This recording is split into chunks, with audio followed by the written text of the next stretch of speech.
Hi, this is Harriet Grayson, your host and producer of Community Culture Showcase. Well, it's hard to believe, but 2019 is about to fade away. And I certainly hope Santa Claus is good to all of you, big and small, and you get many of your wishes. And as we approach 2020, interesting year it will be, we have to think about the things that we might do better. We make all those fabulous New Year's resolutions, which we in fact never keep. But one of the things that we actually should be thinking about is a bucket list.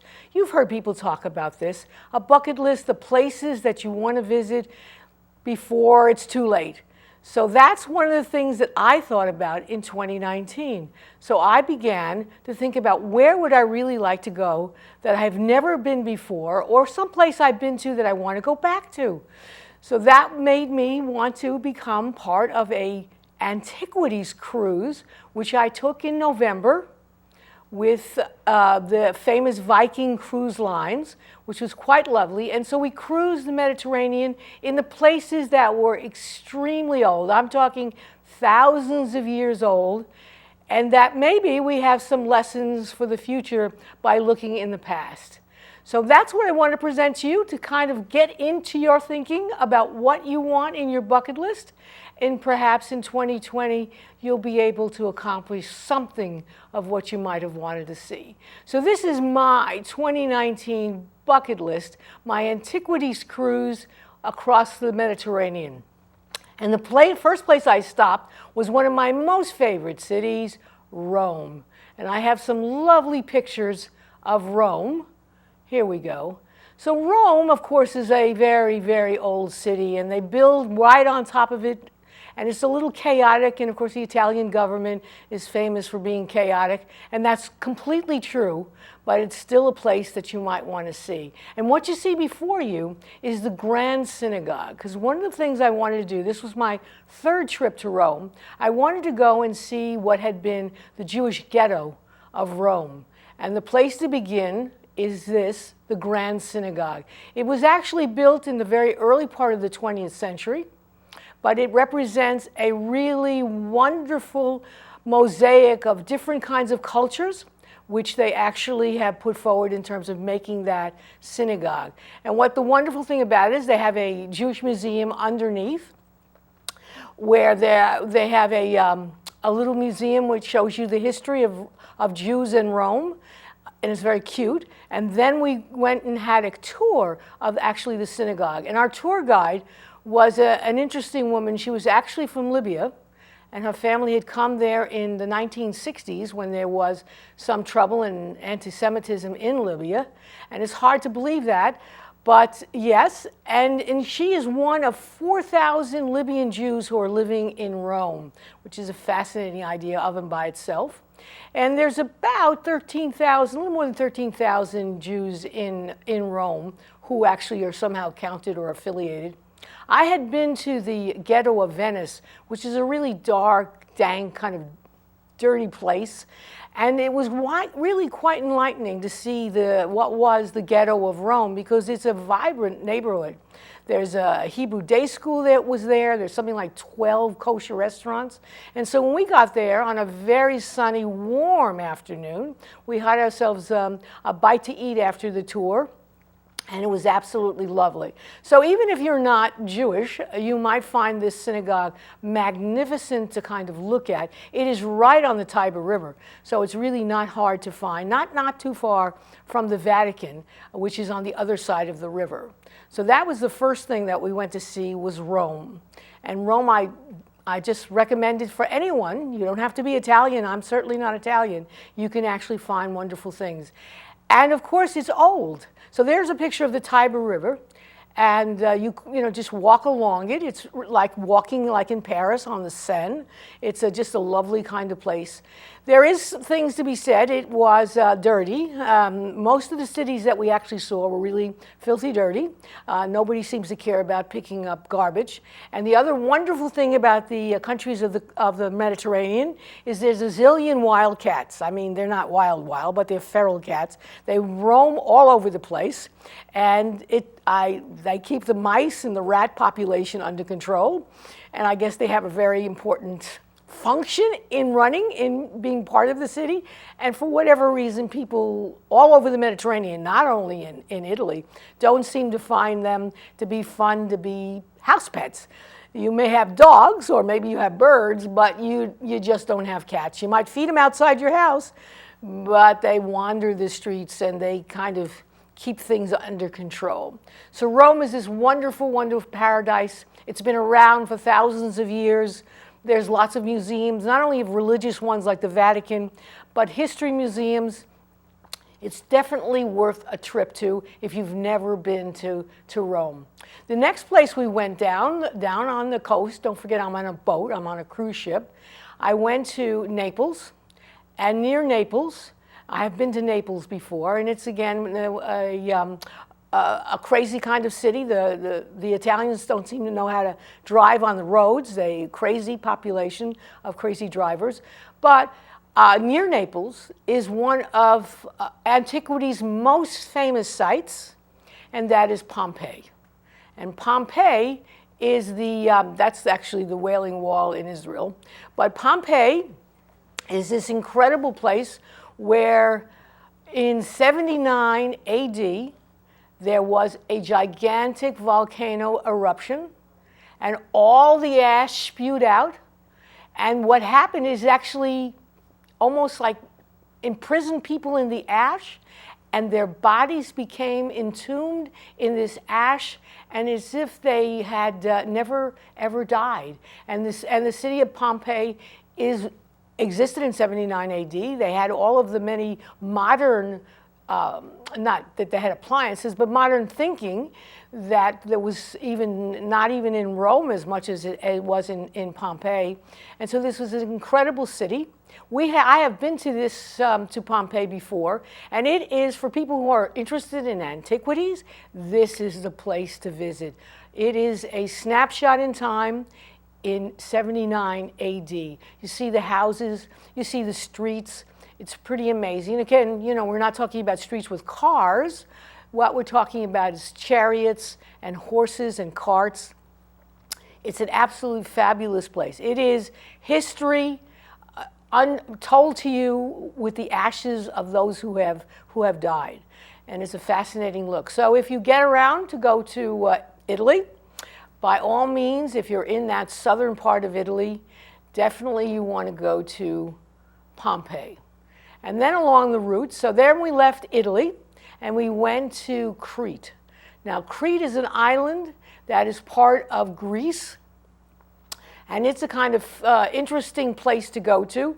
It was, again, one of these places that has been seeing civilization for thousands of years. And so what makes it really incredible, and again, like some other places, islands in the Mediterranean, they have been run, organized, overthrown by different kinds of civilizations, one on top of the other. And what happens in a place like Crete and other islands in the Mediterranean is that the people who come next use the building blocks, whatever the foundation, whatever the building materials were from the last civilization, and they tend to build right on top of each other.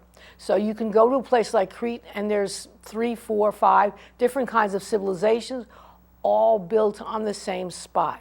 So it's a kind of interesting place to visit, and it is part of Greece, but I guess they have some kind of authority that lets them, run the country. Greece actually has hundreds, literally hundreds, of islands that make up the nation of Greece.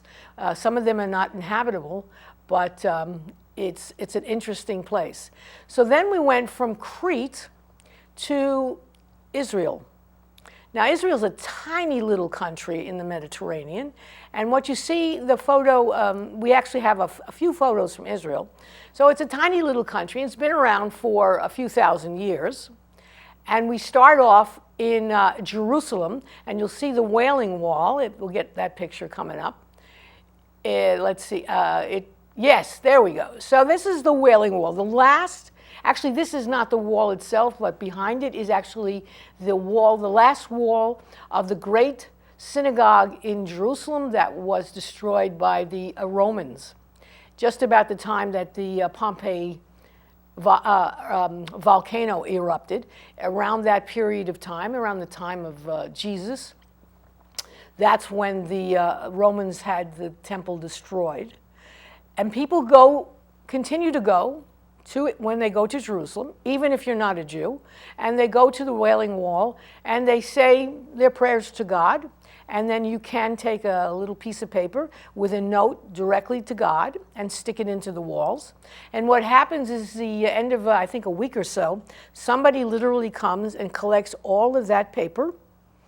And in keeping with Judaic tradition, since it's a message to God, therefore it's a holy piece of paper, they don't burn it, they actually bury it.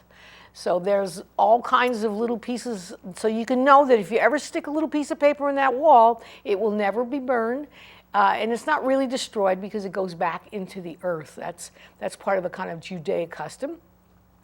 The Wailing Wall also has lots of controversy of late in Israel, because Israel, while certainly a nation state, it also is a country that is guided in its civil law by Judaic traditions and actually Judaic law. So there's been fighting about this Wailing Wall, which separates men from women, which is in keeping of the Orthodox Jewry. Men and women don't pray together.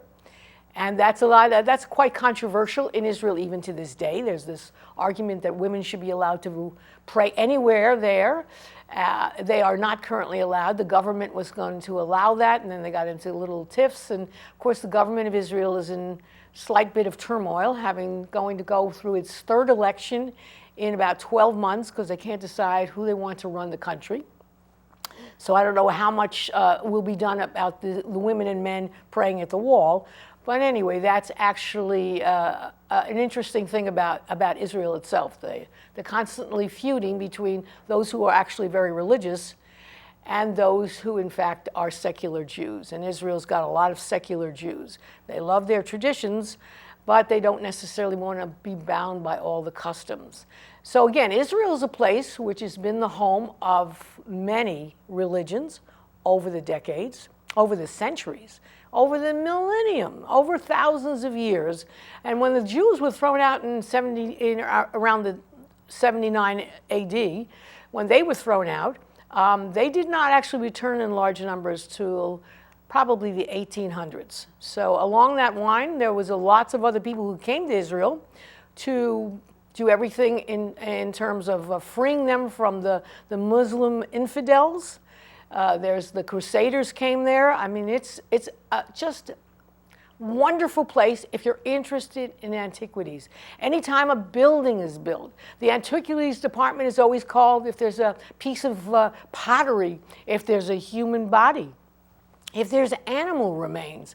So it's very much in keeping with trying to always keep in mind its long, long history and the many groups of people that have been and lived in what we call now the State of Israel. So I have some other pictures in there because there's some other unusual groups that have been in Israel. There is the Bahai, and they have a great temple in, well, actually that's a wall, that's a Roman wall. The Romans built lots and lots of walls in Rome, and when you go to Rome, you can actually see some of them. I just love this about Rome. And, you know, it's a couple of thousand years old, not like the United States, which is a few hundred years old. It's an amazing prospect. But anyway, the next one, that's a different place. We're looking for the Bahai Temple, which is a picture going up, it looks up, not that one. We're going to have a lot of fun with the photos today. Just keep on looking. No, not that one. It was earlier one. Yes, like number 3 on the hit parade. Well, that actually, not a bit. This is also from Israel, and this is actually one of the mosques that is very famous because, again, Israel, the Jews and the Arabs and the Muslims and the Christians have shared this land for a very long time. And when the Jews left after 600, when Islam starts to grow in the 600s, it then many times there was some other monument there, Islamic people came and they made mosques where there had been churches or other kinds of religious places. So if we go back even further than this one, we will see, yes. So interestingly enough in Israel, beside the many religions that we're familiar with, this is also the site of the Bahai Temple. And the Baha'is are actually a group originally from Persia, which we'd call modern Iran. And they have this a very interesting religion, which talks about peace and equality. And it doesn't have many followers. There's a few million. I mean, across the world, there's a few million. And this temple is actually a series of beautiful buildings and beautiful gardens that is in the city of Haifa, which is in northern Israel. And it is in the nighttime, when they light up the gardens, it's just breathtaking. And Haifa is the commercial center of Israel, and so it's much more open-minded when it comes to strict Jewish ritual law. And so you have Jerusalem, which is the capital of Israel, and is the religious heart of Israel. There is Tel Aviv, which is the arts community, which is on the coast, on the Mediterranean.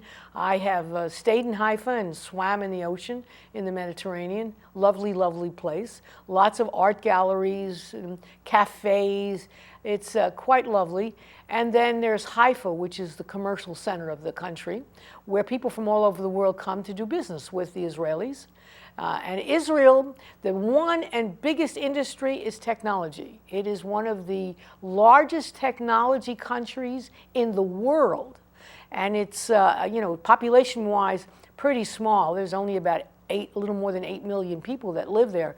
But they are one of the great technology companies in the world. They're also very big on pharmaceuticals. So they have, in this little tiny country, they have managed to create some monumental business and technological breakthroughs in terms of medical science, medical machinery, all kinds of IT stuff, cybersecurity, defense kinds of security. It's a fascinating little country, and I have to tell you, this is a story that epitomizes what happens in Israel if you have no sense of what's like to actually live in Israel. So I'm on a cruise ship, and I am docking at let me see if I remember to say this right, Ashdod, which is in the south, not far from Gaza. So the ship is going to dock at 5 o'clock in the morning, and my husband goes and looks. We have a balcony. He sees a trail of smoke coming, watching from our balcony. He sees all this smoke coming out. And then we aren't really informed until a little bit later. The Israeli government does not want us to dock because the Israeli government has assassinated a Islamic jihad leader and in Gaza, and the result is that this particular group then set off 400 bombs. They had, and of course the Israeli government does not want an American cruise ship, and those people, perhaps 930 of us, being hurt, injured, or perhaps killed. So we're not allowed to dock there. They close the schools, and this is what Israelis are actually accustomed to. They have procedures for this, and people just lock down and wait for the bombs to stop flowing. I mean, it's incredible. They don't even think twice about it. Our tour guide, who lived in Tel Aviv, her children couldn't go to school. They had a lockdown in their house. So it's a incredible phenomenon to actually live in Israel and not even think twice about what could be really a dangerous situation. They're accustomed to that. They have these super duper defense system that tracks down and shoots off some of these rockets. But listen, they do fall, and in that particular exercise that went on that we knew about, someone actually was injured. So it's a bit of a crazy life to spend a lot of time in Israel and to be an Israeli citizen. So that was incredibly interesting. So we went and visited the 3 great cities of Israel. and that is Jerusalem, the holy city. We did go to Tel Aviv and saw some of the art galleries. And adjacent to Tel Aviv is a very old Arab town, Jaffa. We went and saw that, and we actually had a lovely dinner in one of the restaurants there. And then we did travel up to Haifa, which beside the commercial stuff, nearby Haifa is some of the remaining buildings from the Great Crusades. So from about 1,000 to about 1,300, there was this great movement called the Crusades, which the Pope endorsed, to have crusaders take back these holy cities, in particular Jerusalem, not from the Jews who had since left and really were not insignificant, but rather from the Muslims who had taken it over and had put their great mosque in the city of in Jerusalem. So you had church, the remnants of a great Jewish synagogue, and the mosques in Jerusalem. And it was the idea of the Crusaders, aided by their kings, to travel. And there were, it's the armor, it's, from the 1300s, 1200s, 1000. The great kings of England sent out their armies of crusaders to retake Jerusalem from the Muslims. And they did succeed. One of the Crusades drove out the Muslims from the Holy Land, but they just came back because there were a lot more of them than there were Christian crusaders. But the remnants of what they left behind is fascinating if you're interested in antiquities, because they made monumental castles, huge kinds of shrines in terms of dedicating themselves to retaking Jerusalem and keeping Jerusalem. So it's a fascinating, and many of those places are close to Haifa. So you can take a tour. And the other famous antiquity in Israel is Caesarea, which was from King Herod in his time. So we're talking about Roman time again. He built a great palace on the Mediterranean in what is today modern-day Israel. And it was a palace that he actually didn't visit, but he created. And it's a wonderful, full of antiquities and a wonderful place to see. So you can see the different civilizations that have made their impact on ancient Israel. And it's a kind of fascinating look. And the Israeli government is very keen on, with its antiquities department, in preserving many of these places. So for tourism, but also to get people to see how over 1,000 years, the different kinds of people who have actually lived in what is today modern Israel. So then we went on our way, and we left Israel, and we went to Greece. But first we made a stop in Cyprus. Now Cyprus is an independent country, and it is one that has sustained tremendous fighting over the decades. And in fact, today in modern Cyprus, the capital and part of the country is divided between Greek Cyprus and Turkish Cyprus. And I must say that the people, and we were not allowed to go into the main city, the capital, because there is still this tension that goes on, and there are still Turkish troops there with guns. So we were, as visitors, as tourists, not allowed to go there. So we were in a different part of Cyprus. We were in Greek Cyprus. And of course, there's tremendous tension and pure hatred, actually, among not only these Greeks, but we met lots of Greeks along the way who have this tremendous animosity towards Turkey. And why? Because for many centuries, the Greeks were actually ruled by the Turks. And they have a long memory, as many Europeans do. And they are not forgiving. And Cyprus is an example of a place where they really haven't completely settled their differences. So the country is still divided. And the animosity lives on. Since we never met any Turkish people from Cyprus, I can imagine they also have the same harsh feelings. So that was kind of interesting about Cyprus, which is an independent country. And then we went and toured some of the other famous Greek isles. Now remember, there are hundreds of Greek isles. And the other thing that's interesting about visiting the Greek isles is because of its physical geography in the world, it has, not from its own wanting, become a source where there are thousands and thousands of refugees. We were not allowed to go, but the island in Lesbos has something like 30,000 refugees who are housed there by the United Nations. Now, no Greek person is going to say this, but you basically know that they would love to take all of those people, put them in a boat, and sink the boat in the Mediterranean. I mean, they're not happy to have these people, but they're sort of stuck with them. And it's Turkey that has taken in many more thousands of these refugees than even the Greeks have. Many of these people are, well, they're certainly not Europeans. Many of them are caught up in the Syrian war, which continues. And then on top of that, you have people from Sudan, from North Africa, from Sub-Saharan Africa, all these people fleeing the fighting and the wars and looking for a safe haven.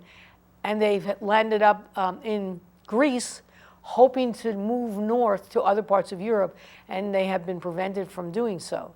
So they're stuck in camps in Greece, and the Greeks are not happy to have them, but the United Nations pays, I think, most of the bill, because Greece is not a rich country. It could not support 100,000 new refugees who need housing and food and education for their children. They are not in a position to be able to provide this kind of services for these refugees who don't speak Greek, don't speak English, don't speak languages that anyone in Greece is actually even familiar with. So you have to give sort of hats off to the Greeks for, all right, they don't want them, but they're stuck with them, and they actually do supervise their living in these kinds of camps. And you can just imagine how horrible the war in Syria is, how horrible the war is in Libya, that people are willing to risk everything, their lives, the lives of their children, to flee these places. That's how very, very desperate they really are. And the refugee problem, believe me, has not been solved in Europe. So, I mean, we might be complaining about our Mexican border, but it is not anything compared to the millions who are trying to get out of other parts of Africa and the Middle East. So I'm not to say we are lucky to have what we have in terms of immigration, but the whole problem of having illegal immigrants is now become much more of a worldwide phenomenon, mostly as a result of violence and wars that leave people so very desperate. So that's kind of the sidebar to this incredible trip about antiquities, is to meet these human beings and learn about their incredible plight. So I have some more photos that I would like to show you about my wonderful trip, and just pop them on the screen and I'll figure out where they are. So this, interestingly enough, comes from Crete. And Crete, was, I said earlier, was a place where many civilizations lived. So the Mycenaeans are one of the earliest group of people who lived in Crete. And they do study their civilizations. And the United Nations, UNESCO, has done a great deal to help to preserve this kind of stuff. Because none of these countries, Greece included, has the money and the wherewithal to be able to really preserve this so that it stays and that generations of people can see it. The exception, of course, is the Israelis, who have the means and have a long history of trying to preserve the antiquities. But once you leave Israel, even the Italians are not, while they're interested in preserving what has gone on, they don't have necessarily the resources either. So we have some more photos to take a look at. What else do we have there? Whatever's next? Okay, here we go. Now this, I believe, is in Athens, and this is on the very top, the Pantheon. Now, I was not able to go up there to visit the actual site. It's quite arduous to get up there to the very, very top. But there's the Pantheon, and the Acropolis surrounds it. And of course, this is from now we're talking about things that are before BC. I mean, we're talking about things that are from 1100 BC, when the Greeks were the great power of the world. So you can see how this stuff has been preserved. And what they have done is create a beautiful museum in Athens, where they are actually doing a good job of trying to preserve this stuff. So people can walk around on the top of the Pantheon and go through the Acropolis, and it is interesting, and you can see the dimensions of it. But many of the artifacts are now being preserved in a beautiful archaeological museum that is in actually Athens itself. And that way the stuff can be preserved. And also tourists who can't climb up there now will be able to see everything quite up front. One of the fascinating things in comparing the many places that I went to was that Athens, of all the places, was incredibly clean. Not true in any of the cities of Italy that we saw, and not in Israel, and other parts of Greece. The streets are filthy, and they're all all have these cats. 1 million cats. I mean, we're everywhere, and I like cats. So I mean, it's kind of cool to see them all there. But so Athens has the cats, but their places are clean. The streets are clean. Even the poorest neighborhoods are clean. The one thing that they have, again, part of this refugee problem, is they have lots of homeless people, and you did see some homeless people in Rome. And not in Pompeii, but in Naples, you see homeless people in other parts of Greece. But where you don't see homeless people is in Israel. And I think for the most part, for security reasons, they don't allow homeless people on the streets. You don't find people like that. In Athens, it's just it's pitiful, because you see families, you see children, you see adults all trying to just literally live, but they're not begging, but they are clearly homeless. Despite that, the streets are clean, and that is an amazing thing. The other thing that's kind of interesting of the major cities that we saw, because I think Athens is the poorest, while there is some building, it's not on the level that you see, for instance, in Israel, where every place you step there, if the antiquities department has said it's okay, they're building. They're building all kinds of stuff. Businesses, hotels, apartments. I mean, it's just incredible. Every place you look, they're building something. Rome also has this sense of building places and things, apartments, businesses. Athens is a little bit less, and in fact, that makes it a far more charming city. And they also have many more rules and laws about blocking certain scenes, so that Pantheon and the Acropolis and other kinds of places are protected. Now this is interesting. This is Athens. This is from the first modern Olympics in 1896. This was built to have that first modern Olympics. Of course, we know that the Olympics is a Greek idea, and that when the Greeks were a great and powerful group, they had Olympics all the time, and now this was the introduction of the modern Olympics. They don't use it anymore for Olympics. They have built something since, but this is an idea of how much the Greeks, even in the very turn of the 20th century, were committed to being to bring back great international sport, and this is the way they did it. And it's a wonderful place to kind of visit. You can't go in there and run around a bit, but you have a sense of how many people were there. And I guess there weren't that many nations. Of course, the great colonial powers was still very powerful. So they had their certain number of countries that were represented. And here is that building, which they still maintain for other purposes, no longer for the Olympics. And again, one of the great things is it's absolutely clean. You might see cats, but you're sure as heck not going to see paper wrappings thrown on the street. There's somebody there that keeps this place absolutely clean. So that's an amazing kind of thing to say about a trip. But if you're really into cleanliness, most of these places, go to Athens. I guess that's what I would recommend. Other places are not so clean. The whole idea of sanitation and caring about this stuff, it just doesn't permeate lots of places. We must be one of those unique countries that really cares about this kind of stuff, but they don't. Then this is actually one of the Greek islands. This is old windmills in one of the islands, and at one time it actually used to do the grain and stuff like that, but now it's simply a tourist spot, and it's kind of cute to look at. There is some peculiarities about the laws. For example, you'd think in a place like this, wind power would be very strong, and why don't they have lots and lots of more modern wind turbines?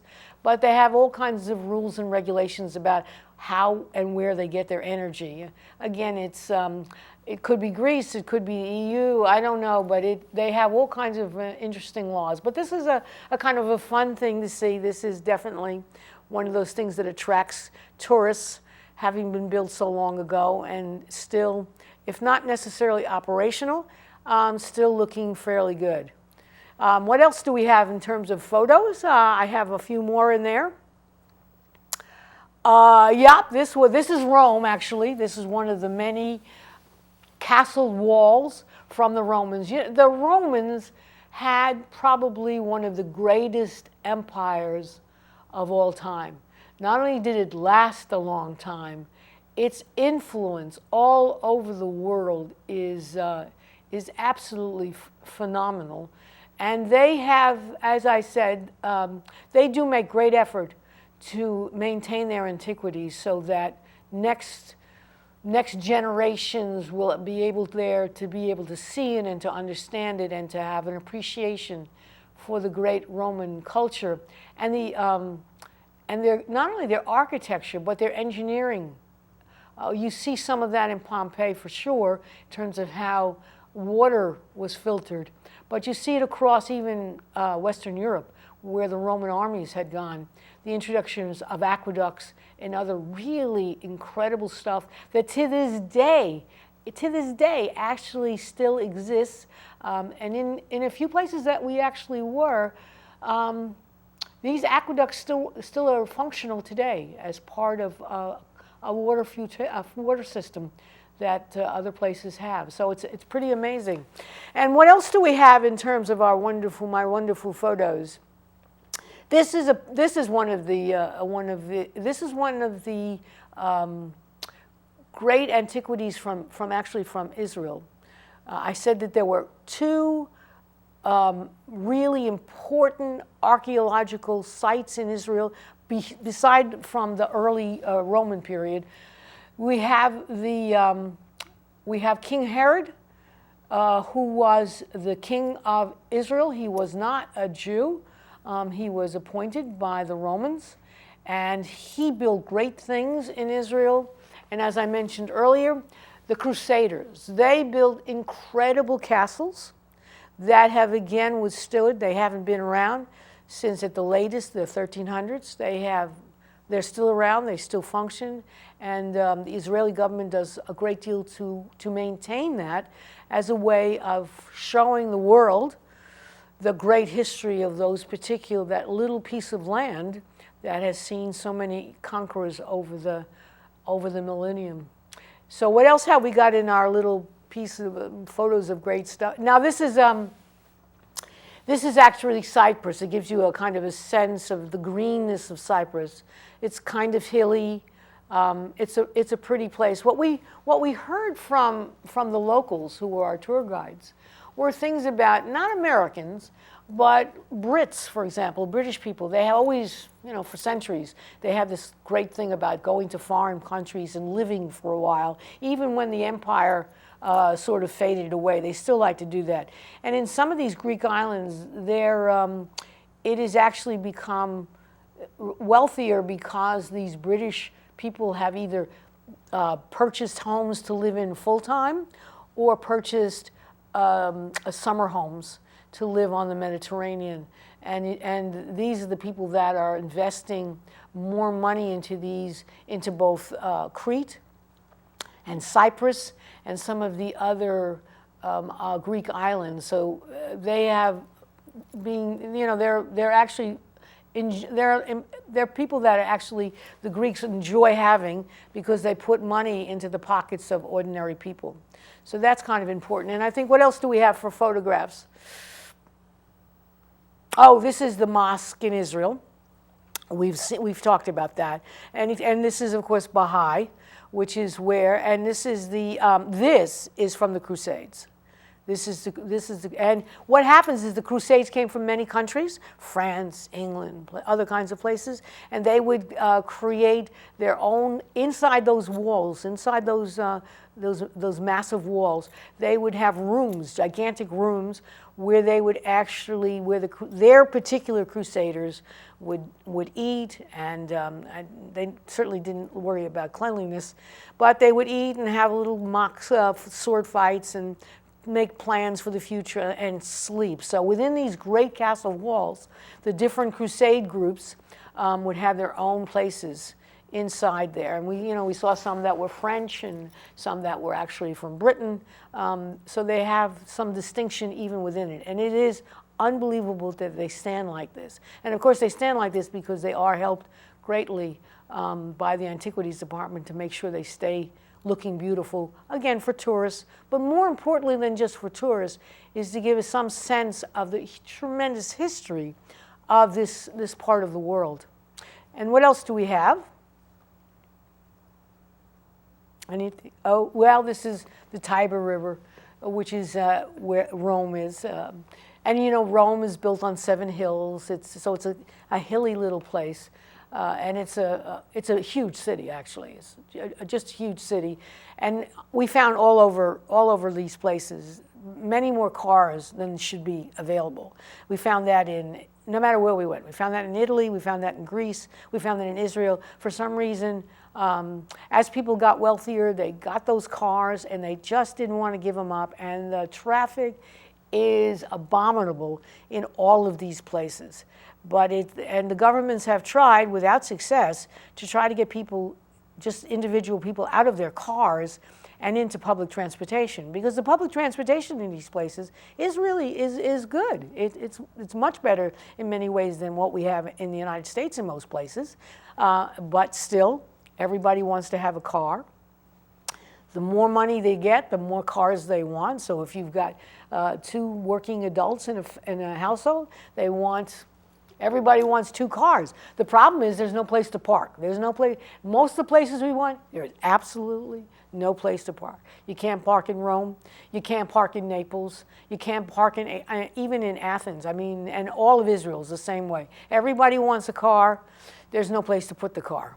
So they park on the sidewalks. They park in all kinds of strange ways. They make little places along the way just for them to sneak their little cars in. And of course, the other thing is they have tended in the past to buy little cars. That's sort of fading as people again become wealthier. They want big SUVs. So that's actually a problem. And the other thing I noticed in these countries, you would think, given their not sensible thinking about what's going to happen to the earth and to the future, that given the fact they don't want to give up their cars, what else, in what other ways can they be efficient in terms of the way they use their resources? The Israelis, for example, have solar tanks on every roof. That's how they get their water, that's very cool. So they do that. At the same time, they have, right now, they have coal-producing plants. Filthy, dirty stuff floats into the air from those coal plants. And they talk about getting rid of them, but again, they have not made that giant foot moving forward into other kinds of energy. And so that's kind of, you'd think that they would make those changes, but they actually have not, and who knows what the internal politics of the country are that still has them producing coal. But in other ways, desalination, I mean, they are the leaders in the world in desalinating the Mediterranean. I mean, that's what they use for drinking water. And that particular, the processes they use, actually we saw that in the Greek islands.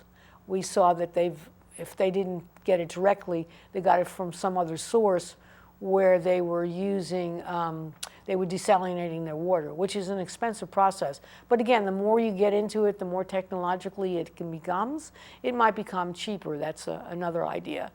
So what else do we have in my portfolio of photos that are not in any particular order?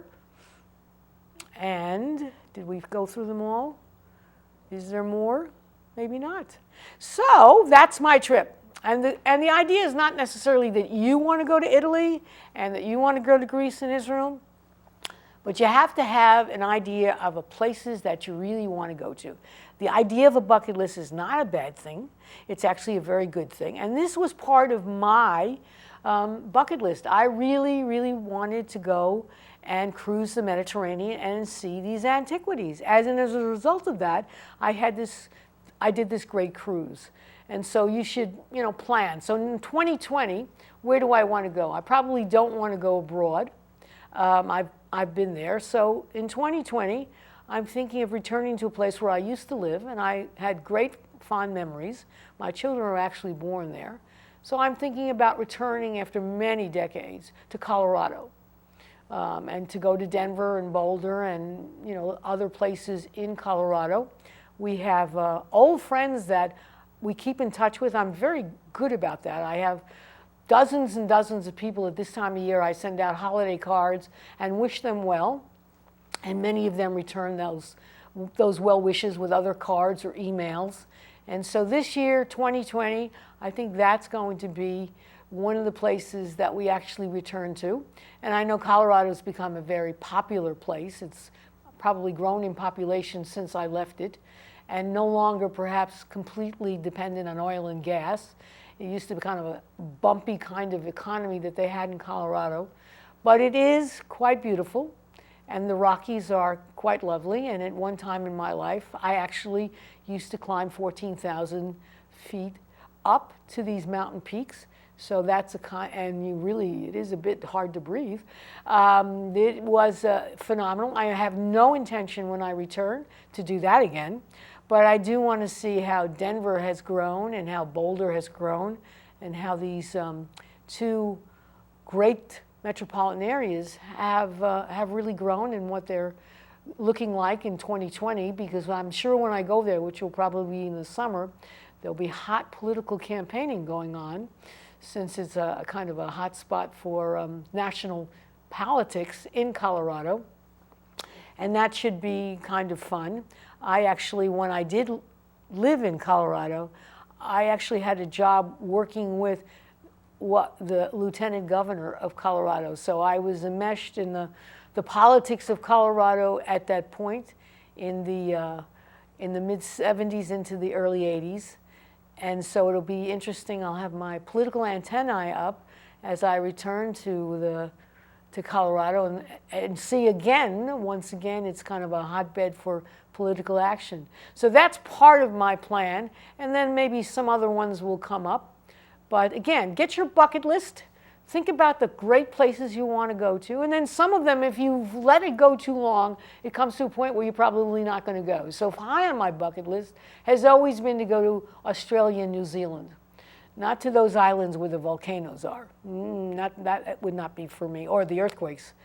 But I'm reached a point where I'm not sure I could sit in a plane for, whatever it is, 18, 20 hours to get to that part of the world. So I'll probably never get to Australia and New Zealand. So I tell you that you should not have that bucket list and keep it too long without actually acting on it. So that's my New Year's wishes to all of my audience, that they get themselves that wonderful bucket list. That 2020, I believe, for this nation is going to be a turbulent one. We'll see all kinds of stuff. And so get yourself a list and go out and have a good time. So I want to thank you. And Merry Christmas, Happy New Year, Happy Hanukkah, Whatever else there is in terms of holidays of all kinds, I wish you well, and I will see you in the new year. Thank you very much. This is Harriet Grayson, your host and producer of Community Culture Showcase.